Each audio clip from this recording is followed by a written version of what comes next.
Ο ρόλος του pH στα προϊόντα για τα μαλλιά μας. Καταρχήν θα δούμε τι είναι το pH. pH είναι μονάδα μέτρησης της αλκαλικότητας ή της οξύτητας των υγρών. Μόνο των υγρών.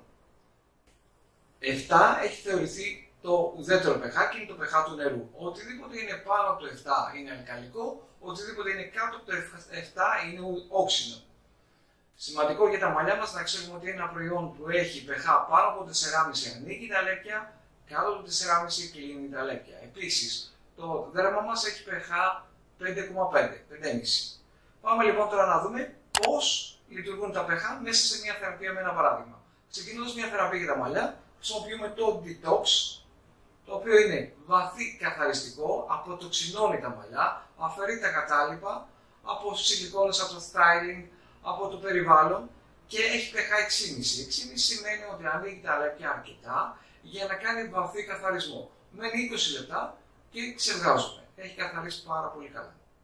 Ερχόμαστε στο σαμπουάν, το οποίο σαμπουάν έχει pH 5,5. Συνεχίζουμε να είμαστε πάνω από το 4,5 ανοιχτά λέπια. Όμως έχουμε αρχίσει να κατεβαίνουμε από το 6,5 έχουμε πάει στο 5,5. 5,5 επίσης είπαμε ότι είναι και το pH του δέρματος. Προσοχή, το σαμπουάν μας καλό θα είναι να είναι κοντά στο pH του δέρματος για να μην προκαλέσουν ερεθισμούς στο δέρμα. Ό,τι είναι πολύ όξινο, πολύ αλκαλικό μπορεί να μας ερεθίσει στο δέρμα.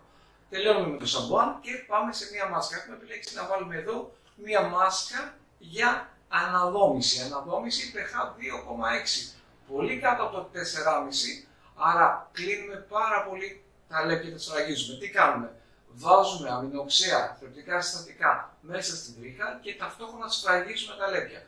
Τι σημαίνει σφραγισμένα λέπια? Σημαίνει πολύ λάμψη γιατί τα λέπια είναι κλειστά και γίνεται σωστή αντανάκλαση. 2. Δεν μπερδεύουν τα μαλλιά, δεν υπάρχουν ανοιχτά λέπια για να μπερδεύουν. Και 3. Κρατάμε τα χρωστικά μέσα στην τρίχα.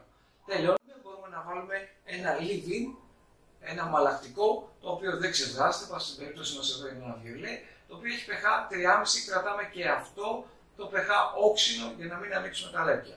Πολύ σημαντικό λοιπόν να ξέρουμε το pH του κάθε προϊόντος που χρησιμοποιούμε στα μαλλιά μας.